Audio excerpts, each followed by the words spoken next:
Hello ছোট্ট বন্ধুরা, আশা করি তোমরা সবাই খুব ভালো আছো। আজকের পুরো ভিডিওটি মনোযোগ দিয়ে দেখার জন্য তোমাদের আমন্ত্রণ জানানো হলো, কারণ ভিডিওর মাঝে কিছু প্রশ্ন করা হবে। যারা সঠিক উত্তর দেবে তাদের নাম পরবর্তী ভিডিওতে প্রকাশ করা হবে। তো আর দেরি না করে চলো আজকের মজার ভিডিওটি শুরু করা যাক। রাত প্রায় 10টা। গ্রামে 10টা মানে অনেক রাত। এমন সময় একটা লোককে হেঁটে হেঁটে বাড়ি ফিরতে দেখা যায়। বাড়ি ফেরার পথে একটা নদী পড়ে। লোকটি খেয়াল করলো নদীর পাশে একটা নতুন বউ দাঁড়িয়ে আছে। মনে হচ্ছে নদীতে লাফ দিবে। তখন লোকটি মনে মনে চিন্তা করলো, মেয়েটাকে আমি মরতে দিতে পারি না, মেয়েটাকে আমাকে বাঁচাতেই হবে। এই বলে যায় ওই মেয়েটির কাছে। গিয়ে মেয়েটিকে নদীর পাড় থেকে সরিয়ে নিয়ে আসে। কি করতে যাচ্ছিলে? কেন এমন কাজ করতে যাচ্ছিলে? আমি অনাথ। আমার বিয়ের পর আমার স্বামী আমাকে রেখে চলে গেছে। 2-3 দিন ধরে আমি এদিকে সেদিকে ঘুরে বেড়াচ্ছি। এখন আর সহ্য করতে না পেরে এই সিদ্ধান্ত নিয়েছি। আপনি আমাকে বাঁচালেন কেন? আমাকে যেতে দিন, আমাকে যেতে দিন। আমার নাম রাজা, আমি এই পাশেই থাকি। তুমি চাইলে আমার সাথে কিছুদিন থাকতে পারো। আমি বাসায় একাই থাকি। তা তোমার নাম কি? আমার নাম রানী। আরে বাহ, তোমার আর আমার নামের তো অনেক মিল। তাহলে চলো এখন বাড়ির দিকে যাই।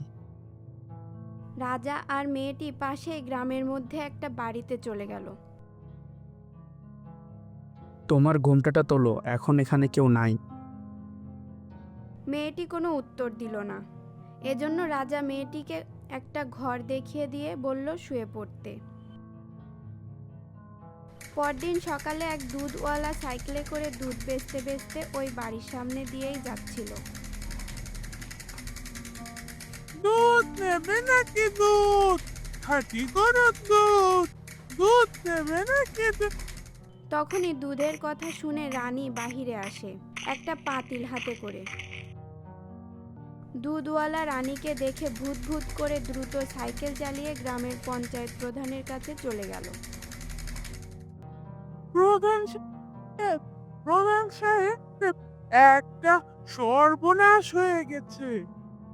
কি সর্বনাশ হলো তোর আবার? এমন না করে ঠিক করে বল তো আমায়। প্রধান সাহেব, আমি ওই ভূতরে বাড়িতে একটা নতুন বউ দেখেছি। লাল শাড়ি পরা আর মাথায় ঘোমটা দেওয়া। এটা কিভাবে সম্ভব? এটা কখনোই হতে পারে না। আমরা তো সবাই মিলে ওই দরজা বন্ধ করেছিলাম। বিশ্বাস না হলে চলেন আমার সাথে, নিজের চোখেই দেখবেন। এখন না, এখন আমার অনেক কাজ আছে। আমরা কাল সকালে যাব। আচ্ছা, আমি কাল সকাল সকালে চলে আসবনি।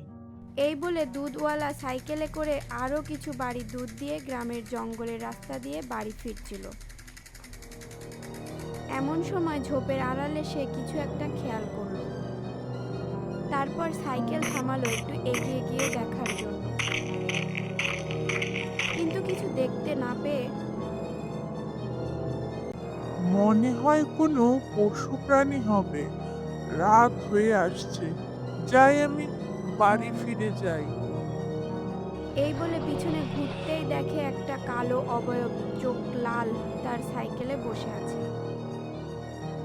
বাঁচাও, বাঁচাও, বাঁচাও আমাকে, বাঁচাও। কিন্তু কালো অবয়বটি এসে তার গলা কেটে মেরে ফেলে। আজ একটু বেশি দেরি হয়ে গেল না? তুমি ঘুমিয়ে পড়েছিলে নাকি? হ্যাঁ, চোখটা একটু লেগে এসেছিল। তুমি খাওয়া দাওয়া করেছো? হ্যাঁ। আচ্ছা, তোমার এই অবস্থা কেমনে করে হলো? তুমি নদীর ধারে পৌঁছালে কেমনে? হ্যাঁ, আসলে আমি অনাথ। আমার গ্রামের মানুষ একটা লোকের সাথে আমার বিয়ে দিয়ে দেয়, কিন্তু লোকটি আমাকে রেখে পালিয়ে গেছে। তারপর থেকে আমি এখানে ওখানে ঘুরে বেড়াচ্ছি। তাই শেষে বিরক্ত হয়ে আমি নদীতে ডুবে মরতে চেয়েছিলাম, কিন্তু তখন আপনি আমাকে এখানে নিয়ে আসলেন। ও আচ্ছা, তোমার যেহেতু কোনো আশ্রয় নেই, তাহলে আমি তোমাকে সারা জীবন এখানে রাখতে পারি, কিন্তু তার জন্য তোমাকে আমায় বিয়ে করতে হবে। আসলে এই গ্রামে কেউ বিয়ে ছাড়া একসাথে থাকলে সমস্যা করবে। তুমি বললে কালকেই আমরা বিয়ে করে নেই। না না, এর জন্য আমার আর একটু সময় লাগবে। আমি এখনই কাউকে বিয়ে করতে পারবো না। তুমি আমাকে ভুল বোঝো না, আসলে আমাদের সমস্যা হতে পারে, তার জন্যই বলছি। আচ্ছা, তুমি গিয়ে শুয়ে পড়ো। তারপর রাজা রানী যে যার রুমে গিয়ে শুয়ে পড়ল। পরদিন সকালে গ্রাম প্রধান কিছু লোক নিয়ে যায় ওই ভুতুড়ে বাড়ির কাছে। গিয়ে দেখে ওখানে আগের মতোই তালা দেওয়া, তালাতে ধুলা পড়ে আছে। দেখে মনে হচ্ছে অনেক দিন খোলা হয়নি। এখানে তো তালা দেওয়া, দেখে তো মনে হচ্ছে না তালা কেউ খুলেছে। দুধওয়ালার চোখে মনে হয় সমস্যা হয়েছে, একবার আসুক, তারপর আর হচ্ছে। কিভাবে উল্টো পাল্টা বকছিল কাল। এই বলে তারা সবাই ফিরে যেতে লাগে। কিছু দূর যেতেই একটা লোক ছুটতে ছুটতে আসে তাদের কাছে। প্রধান সাহেব, জঙ্গলে একটা মাথা কাটা লাশ পড়ে আছে। কি, চলো তো দেখি। সবাই জঙ্গলে যায়, গিয়ে দেখে সত্যি মাথা কাটা লাশ পড়ে আছে। এটা দেখে বোঝা যাচ্ছে না এটা কার লাশ। তারপর সেখানে পুলিশ আসে। পুলিশ এসে বলে, প্রধান সাহেব, এটা আপনার গ্রামের দুধওয়ালা মধুর লাশ। জঙ্গলের ভিতরে ওর সাইকেল আর দুধ পাওয়া গেছে। ও তো কাল কিছু আমায় বলেছিল, ও জন্যই কি মারা গেল? কি বলেছিল? ও নাকি ওই ভুতুরে বাড়িতে একটা নতুন বউকে দেখেছে। ওখানে নাকি কেউ থাকে। আমরা গেছিলাম দেখতে, কিন্তু আমরা কিছুই দেখতে পাইলাম না। ওই বাড়িকে ভুতুড়ে বাড়ি বলে কেন? ওই বাড়িতে রাজা ও তার বাবা মা থাকতো। রাজার রানী নামে একটা মেয়ের সাথে বিয়ে হয়। বিয়ের পর তারা ভালোই ছিল, হঠাৎ ঝগড়াঝাটি শুরু হয়। এমন করেই একদিন রাজার বাবা মা মারা যান, আর একদিন রানীর মাথা কাটা লাশ পাওয়া যায়। রাজাকে আর দেখা যায় না।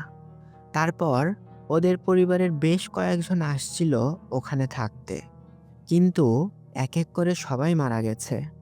ওই জন্যে ওই বাসাকে ভুতুরে বাড়ি বলে আমরা সবাই বন্ধ করে রেখেছি। তারপর পুলিশ যায় ওই ভুতুরে বাড়িতে। তখন দরজায় তালা ছিল না। দরজায় ধাক্কা দিলে রানী দরজা খুলে দেয়। আপনি মধু নামের কোনো দুধওয়ালাকে চেনেন?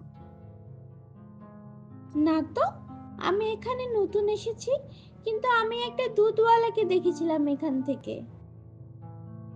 দুধওয়ালা মধুর মাথা কাটা লাশ পাওয়া গেছে, আর ও মারা যাওয়ার আগে আপনার কথাই বলে গেছে গ্রাম প্রধান সাহেবকে। আমি তো বললাম আমি কাউকে চিনি না। দুধওয়ালাকে আমি দেখেছিলাম দূর থেকে, আর যা জানার পর আপনি আমার স্বাধীন কাছ থেকে জেনে নিয়েন। তা আপনার স্বামী কোথায়? ডাকেন তাকে। সে তো সকালবেলায় অফিস চলে গেছে, আর রাতে ফিরবে। তা কি নাম আপনার স্বামীর? রাজা। আর আপনার? রানী। বাহ, খুব সুন্দর মিলানো নাম তো আপনাদের। আমি রাতে আপনার স্বামীর সাথে দেখা করতে আসবো।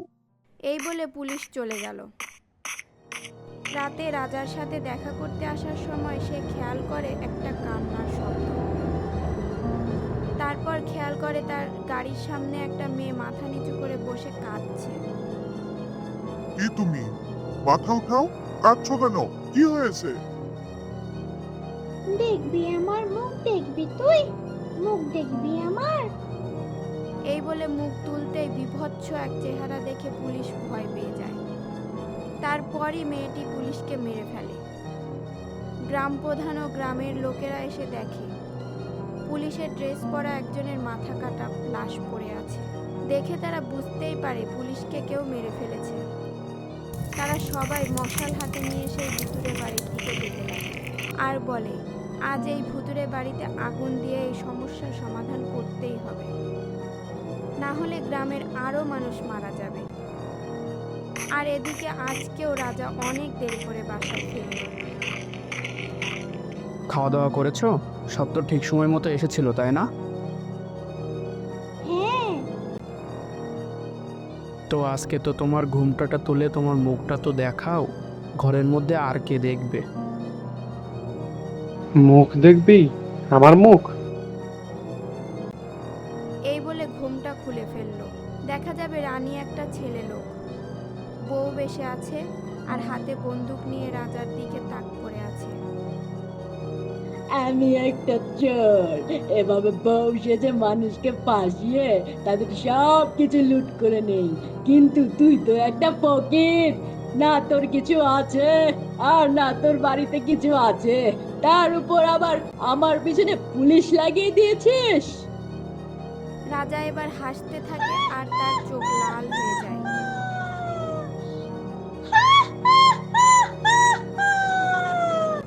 আমি জানতাম সবকিছু আগে থেকে, কারণ আমি আসল রানী। আমার এই বাড়ির ছেলে রাজার সাথে বিয়ে হয়েছিল। বিয়ের পরপরই আমার বাচ্চা নেওয়ার কোনো ইচ্ছা ছিল না, কিন্তু ওর বাবা মা আমাকে খুব প্রেসার দিত বাচ্চা নেওয়ার জন্য। এজন্য একদিন আমি ওদের দুজনকেই মেরে ফেলি, কিন্তু তখনই রাজার বাসায় এসে আমাকে এসব করতে দেখে ফেলে। এজন্য রাজা আমার মাথা কেটে আমাকে মেরে ফেলে। আমার ধরটা এখানে রেখে মাথাটা নিয়ে চলে যায়। তারপর আমি ভূত হয়ে সবার আগে রাজাকে মারি, আর তখন থেকেই আমি ভূত হয়ে এখানে আছি। এটা আমার রাজ্য।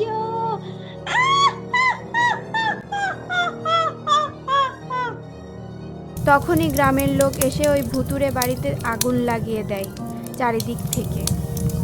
তখন ছদ্মবেশী রানী মানে ওই চোরটা আগুন লাগা অবস্থায় পালিয়ে যায়। আগুনের পর গ্রামের লোকেরা ফিরে যাচ্ছে, ভোরের আলো ফুটেছে।